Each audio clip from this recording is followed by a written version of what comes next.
In dark and gloomy Gotham City, we are coming to you live from Arkham Asylum for the Supersons Crisis on Infinite Earths Extravaganza! We're all locked in here together, why don't we just get along? I know something that binds us, we won't be fighting for long. All we're trying to do is get a piece of that big pie. We ain't got no superpowers, we ain't Superman in the sky. Haven't you heard the news? We all got a case of them Batman blues. The Dark Knight's got the best of us in a familiar tizzy. From that big guy Bane to Dr. Crane, the Batman's been quite busy. Harley Quinn's been caught on Poison Ivy's tangled vine. We all want to crack at that black bat, but we'll have to get in line. Haven't you read the news? Ain't no cure for these Batman blues. You see it on the evening news that we need a cure for these Batman blues.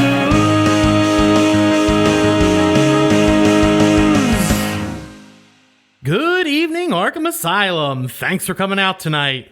It was mandatory. The guards made everyone come. Still glad you made it. Let's give it up for Mr. Freeze, who's been tickling those keys with the house band, the Icicles.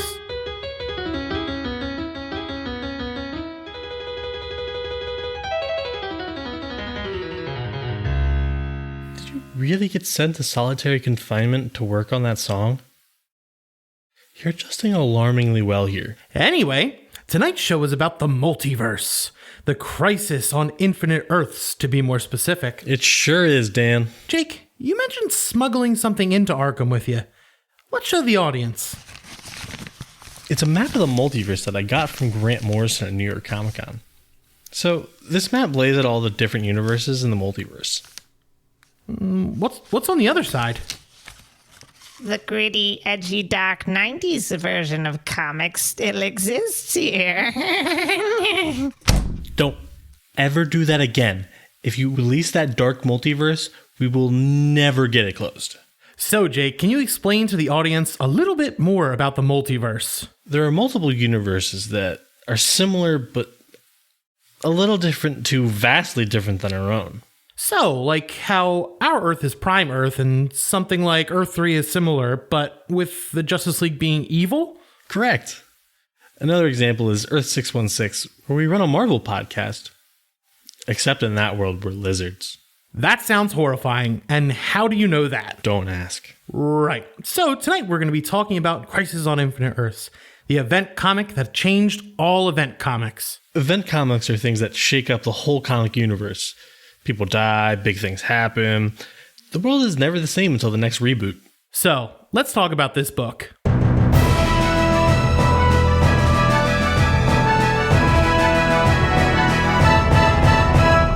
In the immortal words of Captain Carrot, it's a crisis. As we said many times, we are covering Crisis on Infinite Earths.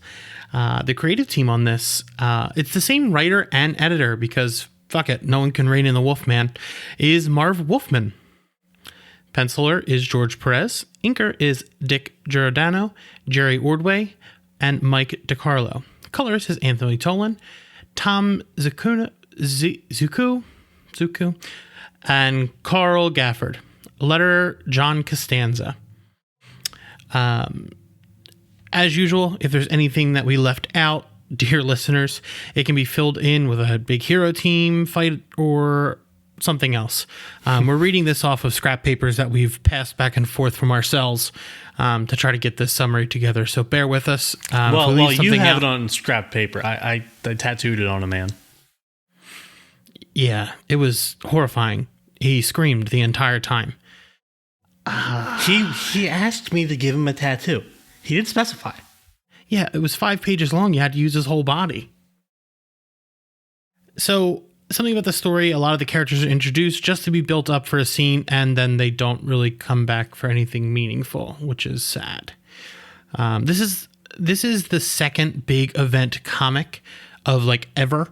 The first was Secret Wars from that other company. This one's not a toy ad though, like that was to sell things to little kids. This one was to, restart the universe.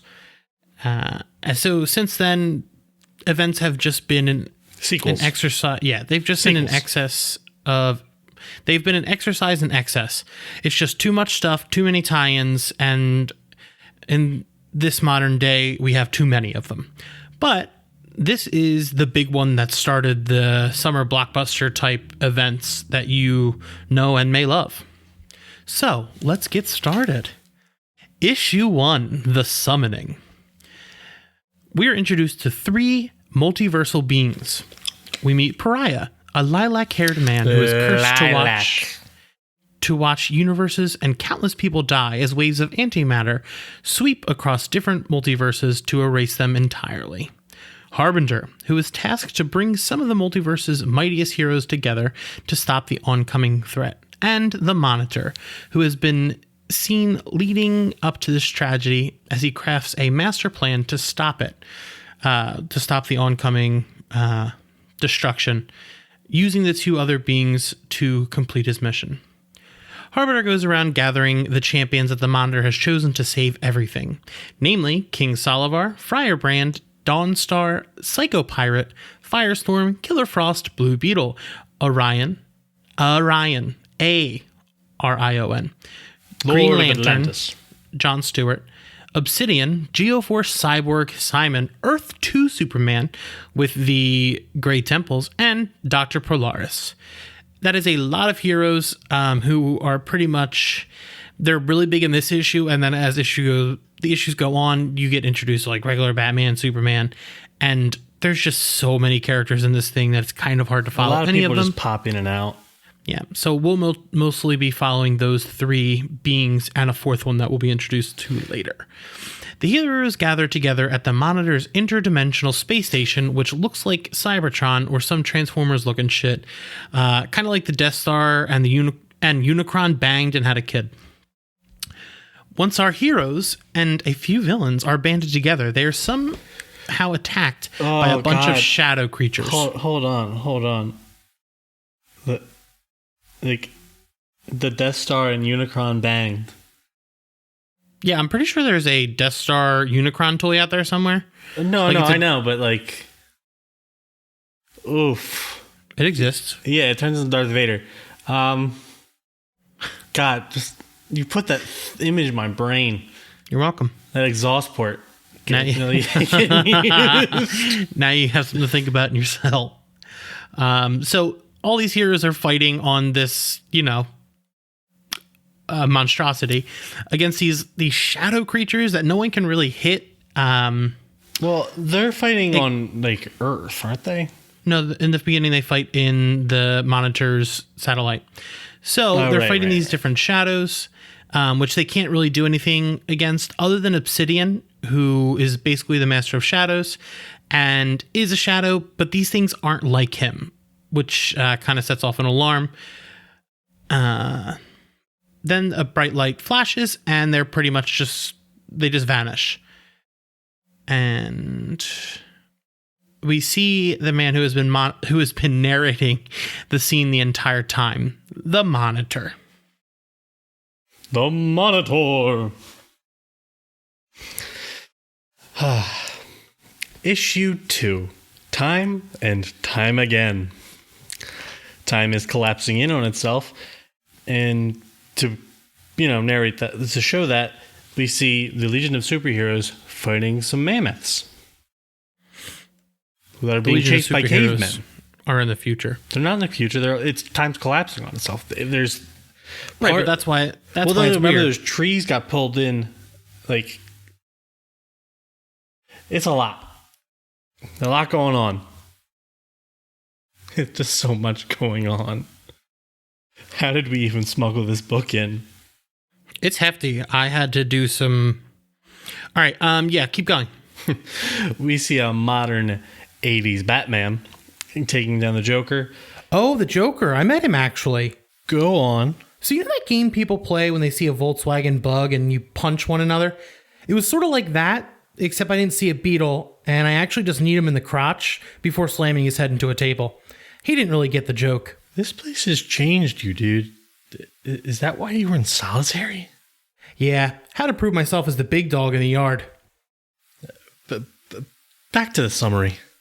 Only to be confronted by the Flash, aging into oblivion, saying some ominous things.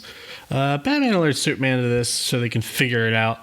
The Flash, Barry Allen, has been missing since his trial for killing Professor Zoom. And Pariah pops in on Bats and Soups and then pops out saying his usual scary apocalyptic things.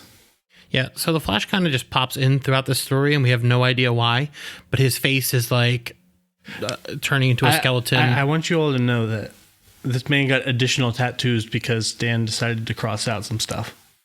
Yeah, it was a bunch of irrelevant stuff that we didn't need in the story. Yeah, I know. There's a lot in that. A lot of that. Yeah, it's a behemoth. Yeah. We love Marv, but this is not him at his best. It's because there's no editor. There's no one reining things in or being like, oh, we don't really need that. Yeah.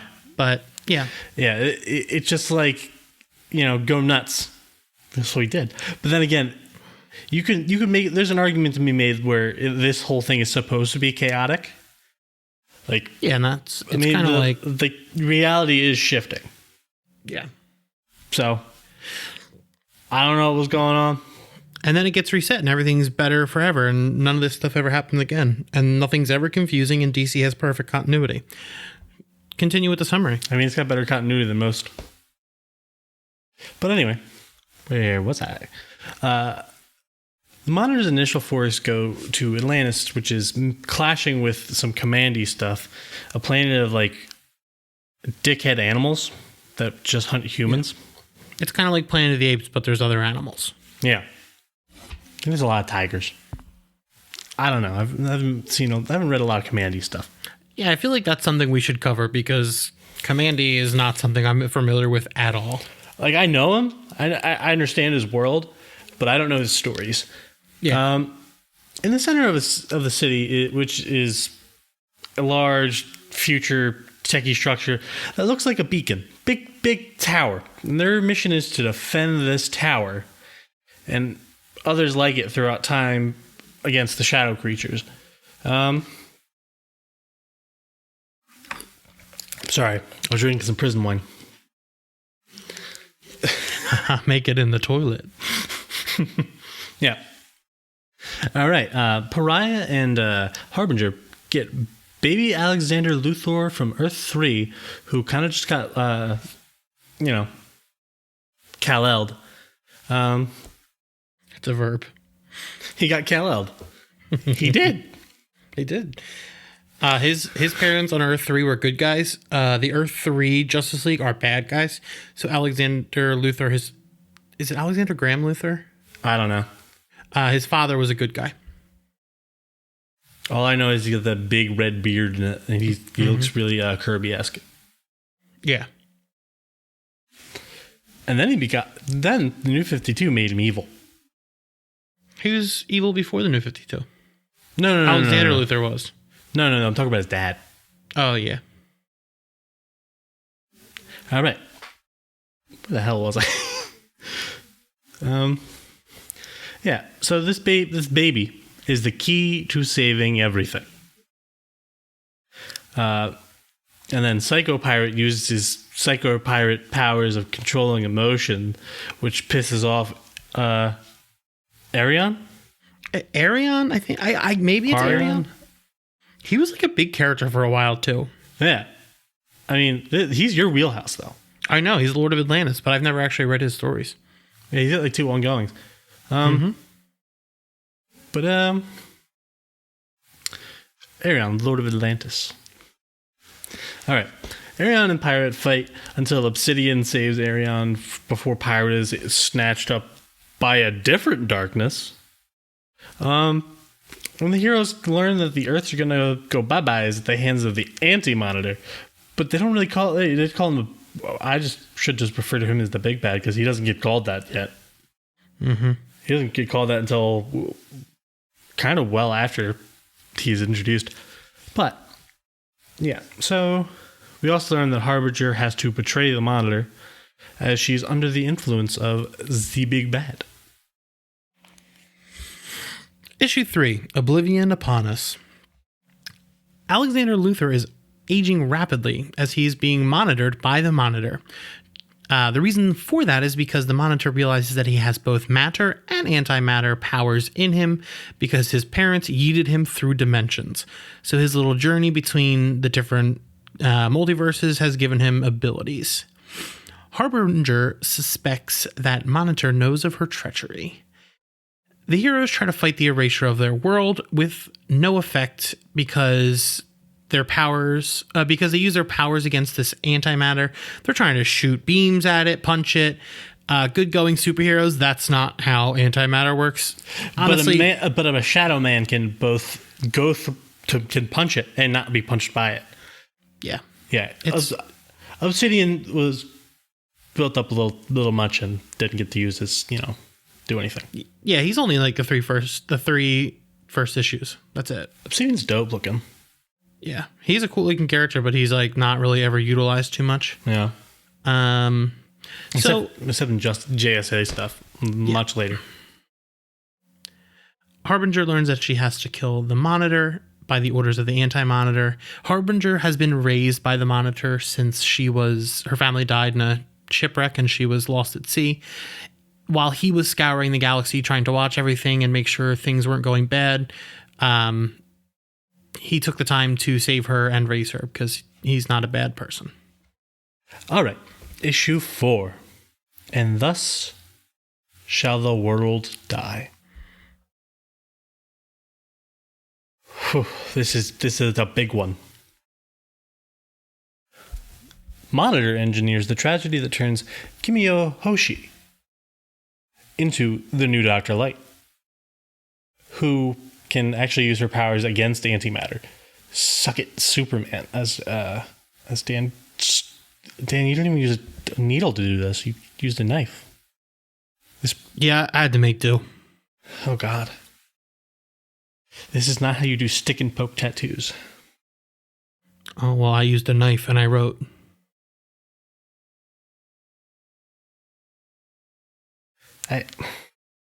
Okay. Just keep going. Okay. Alexander Luthor reveals that the Monitor knew that he was going to be betrayed and that it must happen for his plan to succeed, much to the sadness of Harbinger and Alex. Pirate is now under the employ of the Anti-Monitor, not known as the Anti-Monitor yet. You could just call him Shadow Figure, but it's just easier to say Anti-Monitor. Yeah, which is, a brilliant naming convention. Yeah, I kind of just want to call him Big Bad, so that's what he is. But, yeah. So any Monitor who promises him his own planet and takes Red Tornado, who will create a their new universe. Which kind of just gets dropped too. Yeah. There's a lot of juggling here. The shadows keep spilling out of the Golden Towers as they are protecting in the middle of everything until a giant begins to form. As we learn, these are not shadows; they're antimatter. The shadows start clumping up into a big old shadow. Yeah. Yeah, it's a lot. In comes the new Dr. Light, who's like screaming in Japanese that the heroes have to stop. And stop destroying the tower spire shadow generator because it's a vibrational fork and that's the key to saving everything. And only Katana's like, guys, I speak Japanese. So does Superman. She's not. Yeah. Superman just knows Japanese, which is cool. Yeah, I mean he's probably heard it enough times to learn every language. Yeah, I mean he hears everything. Mm-hmm. He's probably been learning forever. Pariah finally meets the Monitor in the flesh and learns that the Monitor is the reason he isn't dead yet. because he keeps pulling him out of all the times that the worlds get destroyed. But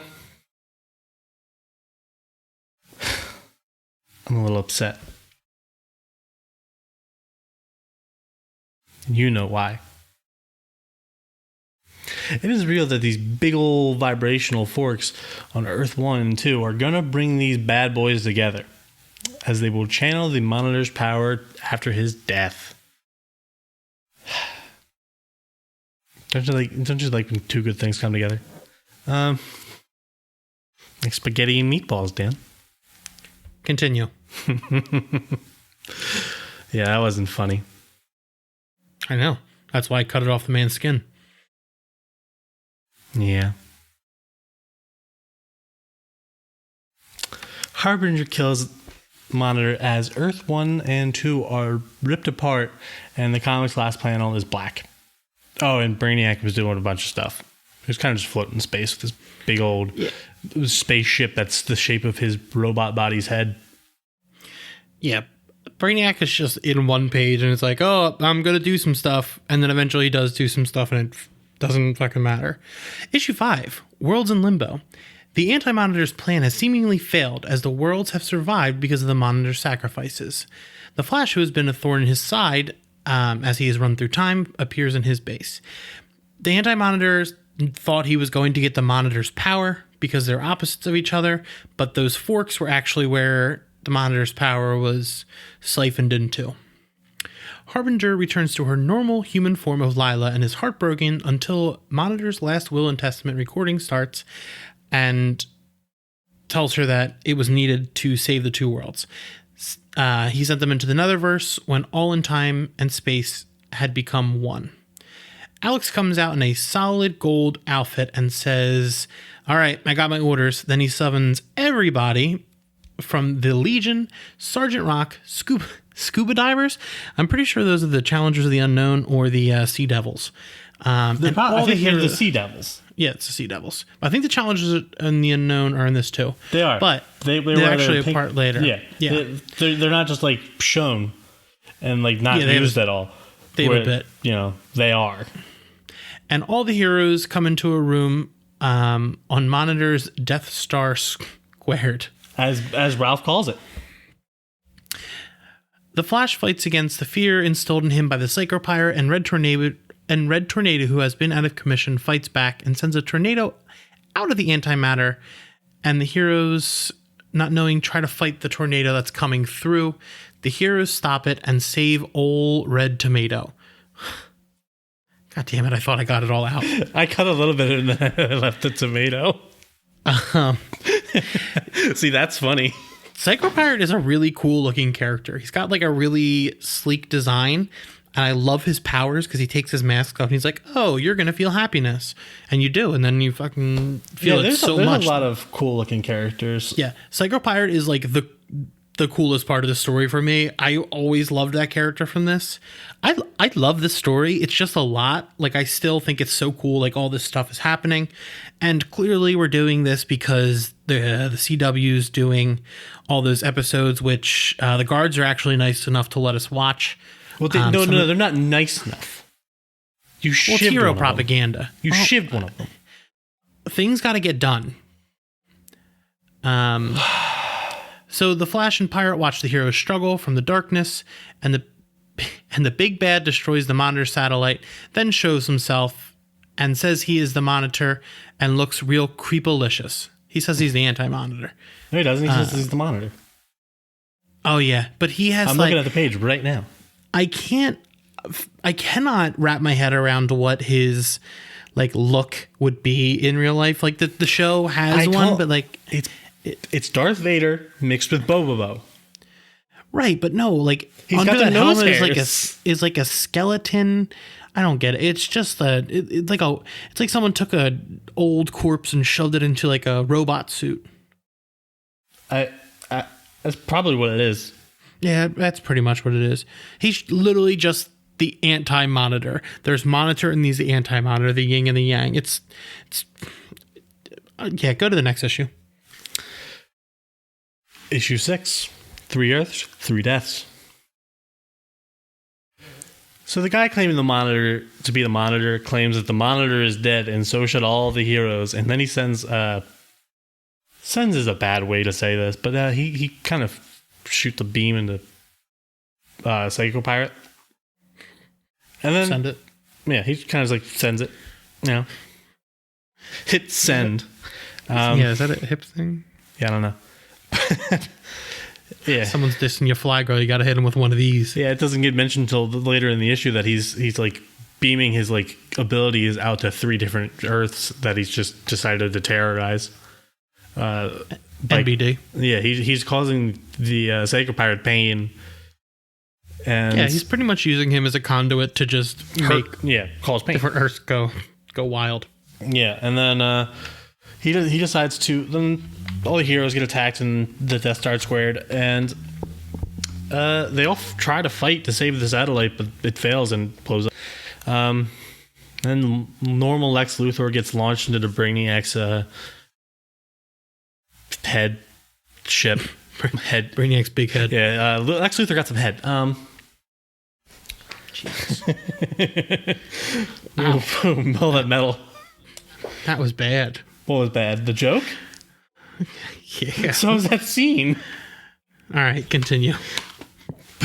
Yeah. That was so dumb. All right, back to our, then we find out about the what he did to Pirate, and then it kind of goes back to our Universal Trio as we find out that Lila has lost her Harbinger powers again, but this time it's for good. Like, before she was just floating around in her suit, but this time she just doesn't have it. Issue 7, Beyond the Silent Night. Pariah, Lila, and Alex assemble a group of representatives from the remaining Earths.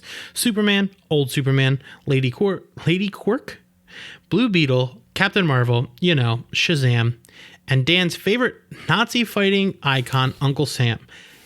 I lied. Psycho Pirate is not my favorite part of the story. This is where I first encountered Uncle Sam, who is actually one of my favorite DC characters in general. I love him so much. Oh, yeah, he's great. It's not even because he's like a patriotic symbol or anything like that. It's because like he stands for the ideals of what America should be, and he is powered by the belief. I like how in that. he attacks Captain Steel. He punches him. He's like, you desecrate the flag. They're both.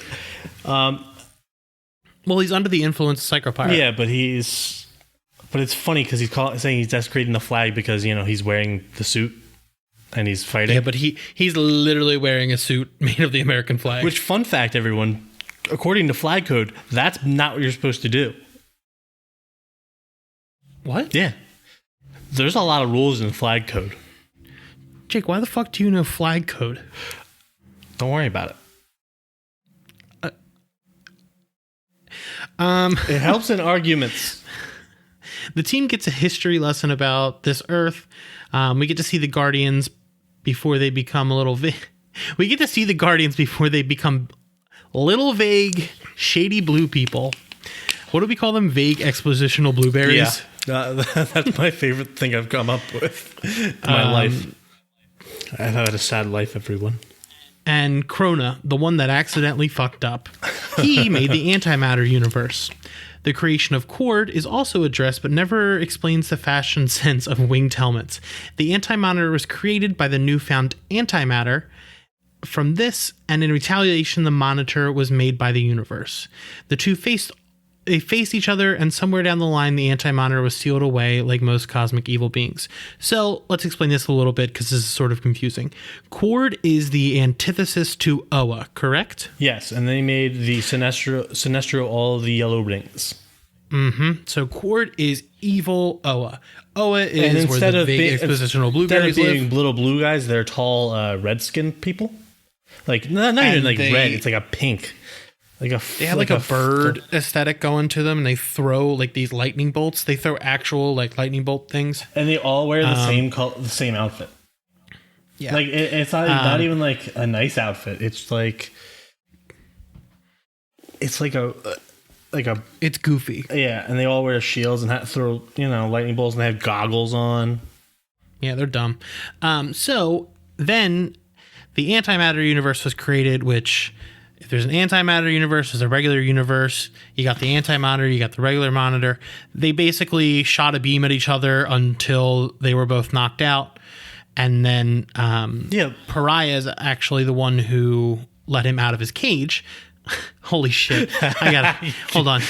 Make this guy hold his arm up. I want to read this note. We learned that Pariah let the anti-monitor out of his cage and he was doing just fine. But he just had to be down because he wanted it all. Fuck. You didn't see that one, did you? It was only a crisis. How did it end up like this? This triggered the end of the multiverse. Basically, this dude was sleeping. Pariah woke him up. He was like, "Hey, buddy, got a smoke? Got a smoke?" And then Monitor, the Monitor, basically forced him to watch all the deaths of these universes, and that's why he's a pariah, because he's just seeing the end and not being able to do anything, and then he vanishes. This is one of his 3 sins. His 3 sins were waking up the anti-monitor. I forgot the other thing. We probably should have written that down. It's kind of important to his character, but yeah, I wasn't going to carve into the guy's foot. So they all go to the anti-monitor. Is this where they go to the anti-monitor's rock bachelor pad? Yes. He just lives in a big rock bachelor pad in the middle of space. And they all start fighting. These big rock creatures are fighting back, and it hits Superman, and he bleeds, and he's like, oh shit. Wait, I can get hurt? Uh-oh. And it's Old Man Superman, too. Yeah, it's Old Man Superman. So everybody's kung fu fighting, and they find out there's this sun generator in the middle of it, which is powering everything, and Supergirl flies in to save her cousin, and she's the fucking hero of the day. She beats the shit out of the anti-monitor, destroys his hard chocolatey outer shell, and releases the Nukity Center, which he runs away. But he kills her before he goes, and she dies as a hero in Superman's arms. That's like the most iconic image from this, where he's holding Kara in his arms after she's been killed, as all the heroes watch on Anti-Monitor's stone bachelor pad. Yeah. All right. Issue 8. A Flash of the Lightning. Of the Lightning? Yeah. All right. So, this issue opens with the Flash being like glued to this like energy wall. It's like a fly trap. Yeah, it is a fly trap, and he calls it Jello. Yeah, it's a real weird image. Yeah, it is. But and the Anti-Monitor gets a makeover into the scariest nutcracker ever. And he's building a lot, like this big old antimatter cannon. Are either of them really explained? Yeah, that casing's really just to keep him in. He's mostly just antimatter energy. Antimatter. You gotta shove him into like a sock or something. Antimatter. He doesn't. Keep going. So stupid. All right. The Flash breaks out of the Anti-Monitor's flytrap prison, and he faces the villains. He kind of manages to distract them by getting I was going to say Psycho Pirate. Nope. That is not right. Turns out this man is just a giant ficus. Oh no, he's just 3 ficuses in a man suit. Yeah. Psycho Pirate to use his powers to instill hate in all the Cordians, causing them to attack the Anti-Monitor. Wait, let's talk about that a little more, because the Flash grabs Psycho Pirate and uses him as a weapon. He's zipping around this new base where they're building this giant cannon and forcing Psycho Pirate to use his powers on these Cordians. It's such a cool thing because he's got him like a human shield and is using him to fuck shit up. And then, but also between these like 2 sections, there's just pages of the Green Lanterns and Owens, the Guardians, and Darkseid. And Darkseid just looks lumpy. Yeah, Darkseid like helps them stop him at the end. Basically, Darkseid's like, yeah, I'm not going to step in until I need to. I'm going to wait till he's weak. Yeah. Lots of stuff happens. Lots of stuff, guys. It's a lot of heroes just running around. And, okay, so back to after they attack the Anti-Monitor. He goes after the core of the cannon, and he decides to, because it's going in one single direction, so he decides to run the opposite way. As you know, Flash stuff. You know, it's like a tornado. And he begins to rapidly age, then he gets thrown, his image is thrown out throughout time, and he's just projecting himself out, and that's what we've seen so far of him throughout the whole story. And we'll see it even after this. And he dies. He just rapidly ages into oblivion. While running through time. Yeah. The issue ends with the entry of the super mystic powerhouse, the Spectre. The Spirit of Vengeance. Is that what they call him? Yep. He's like this guy who just wears underwear and a cape. And booties. And little gloves. Yeah. It's such a wild costume. It's like... You can tell when it was created. Yeah, and it hasn't changed. Yes, it's still the same thing. No, it's not. Does he have clothes on? Yeah. When? Hal Jordan's version of it had clothes. Then the one after him had pants. And then he had like the metal like girdle. And then into the metal underwear. The one you like. Yeah, but he always has this pretty much this aesthetic. Yeah. Green All right. and pale. Issue 9. He's Warzone. real pasty. All the villains are in Brainiac's headship. Everything's pretty much gone to hell. The trio of Alex, Lila, and Pariah address the UN until Brainiac comes in with a hologram of his head. Basically, the villains on Earth were like, oh yeah, we should, strike. Like, oh no, the multiverse is ending and things like that. It's a real good time to hit the iron while the iron's hot. The villains and the hero fight because, it's an event. Wally West is brought out of retirement to work with Jay Garrick, the Flash of Earth 2, to use the cosmic treadmill. Brainiac pops, and Simon's like, time to die, Lexi, baby. Basically, Simon has been betraying all the villains. Simon says, time to die. Simon knows that Brainiac and Lex were actually going to betray everyone and take over the planets for themselves. So he was like, nah, fuck that, dude. It's my game. Issue 10. Death of the Dawn of Time. Brainiac comes back in a new robot body because he's not the green one right now. He's just that big red robot. And he kills Simon by blowing up his little jar brain and to save Lex. God. Just looking at Simon sometimes just makes me uncomfortable. Yeah, I really like that he shot him through his dome. Yeah. It was awesome. I've always wanted to see that dome explode. It's creepy because it's like glass in this, whereas in like Young Justice, it's like a membrane. Yeah, it's fucking weird. I don't like Simon. He makes me uncomfortable. I mean, most evil mind controlling people should make you feel uncomfortable. Yeah, they're bad. Yeah. The Spectre stops the fighting between the heroes and villains to just adjust all of their hate towards the real enemy. So everyone goes and fights the Anti-Monitor, and the Spectre gets real big, resulting in a big boy, or in the Spectre's case, a big boo, because the Spectre's a ghost. You get it, Dan? Why did you put 3 money symbols on this man? Don't worry about it. Okay. He owes me. So yeah, they kind of get into like a Megazord battle. Yeah, they do. It's a big slugfest. They're just 2 giant monsters fighting. No big deal. Chrono's involved, but he's not a short blueberry. He's full sized. He doesn't look like the other Guardians at this point. And the Anti-Monitor goes into a rift. They throw him away. Into the Issue garbage. 11. You go. Where? Up. I'm going to make a basket. Issue 11, Aftershock. Everyone is now on one Earth in the modern day. Everything starts as it's just kind of normal, but all the Earth 2 versions of the characters are there. Most of them can't find records of themselves, with the exception of a few people such as Jay Garrick, who has been added to the world's history. Jay, Wally, and both Supermen go to the cosmic treadmill to go to the multiversal position of Earth 2. They find a vast blackness. There's nothing there. Yeah, but let's address that for a minute, because Jay knows who Superman is.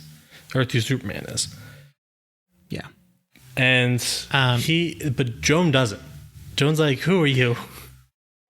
Yeah, so Jay kept his memory, and everyone else just kind of forgot who they are. Yeah, and like they don't know who Superman and all that kind of stuff are. Yeah, so that's a big thing throughout the rest of the story. So now there's only one universe, New Earth, but it's still not complete. All the displaced heroes try to figure out everything that's going on with them. Earth 2 Superman looks for his Lois, who no longer exists. He is not very happy about that. And at the end of the issue, the Anti-Monitor appears, but now he's just this big neon head thing. He's in that, and the beginning of the next issue is just a weird neon outline. So, brought to you by Disney Magic. Hi, I'm the Anti-Monitor, and you're watching Disney Channel. My favorite thing is when people trace those. Yeah, but it's like the video without the actual tracing, so it's just super awkward. All the takes they had to do. Oh, so there's a bunch of stuff, but there's a big swirl of antimatter surrounding Earth, and that means one thing: shit's back to hell. And also, this issue is called Final Crisis. LOL. Because this is absolutely the last one that happens. Yep. All right. It's not a reoccurring theme or anything. So, shit's happening.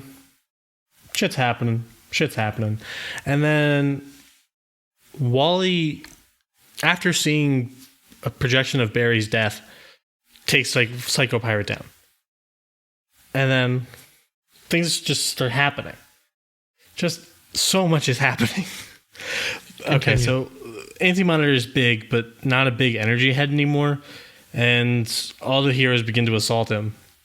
Earth 1 Supes is ready to sacrifice himself until he's stopped by Earth 2 Superman, and Earth 2 stays behind and fights. And Superboy Prime comes in with no real introduction to help. He doesn't even address who he is. It's just hey, it's Superboy. I think this is Superboy Prime. It is Superboy Prime. Yeah, they say it on the page. Or do they? I must have missed that. Might be. But, so, they end up winning. And Lois gets brought back to life because that's what Earth 2 Superman's been looking for. And our Superman character quartet just flies off into the great unknown, not to be seen until Infinite Crisis. And yeah, they kind of just go into a pocket dimension. Yeah, they're like a big crystal room outside of everything. That's another day. Another day, another dollar. And then after everything is done, most of the Earth 2 dupes are gone. Anyone left is ones who didn't have a 1-to-1 counterpart on Earth 1. And most importantly, Wally becomes the Flash, the best Flash. And then Psycho Pirate's in, a psychiatric hospital. Without his mask. You think Mike's trying to replace us on the outside? Probably. Do you think he's got other hosts now? Because honestly, I feel like anyone else could do this show better than us. Yeah. We're not really great at our jobs.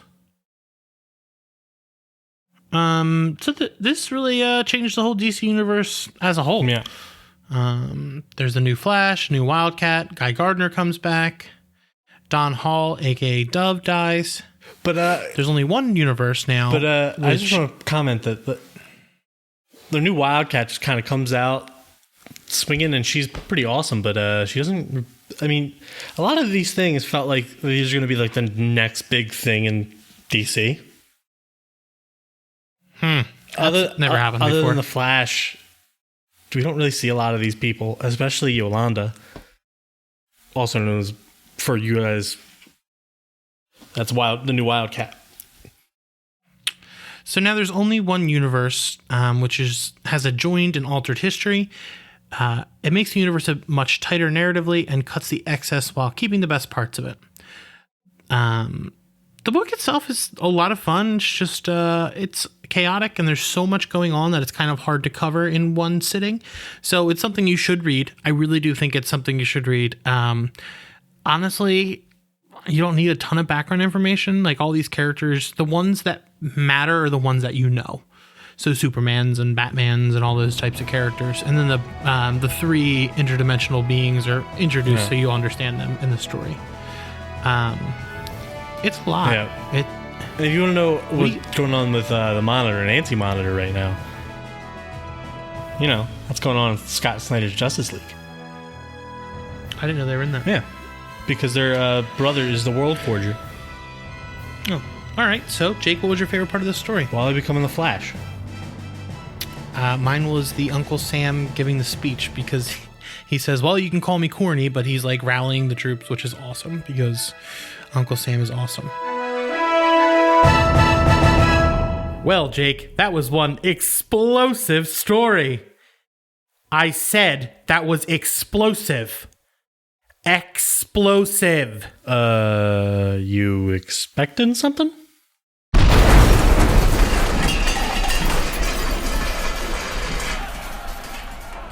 Dan, did you have something to do with this?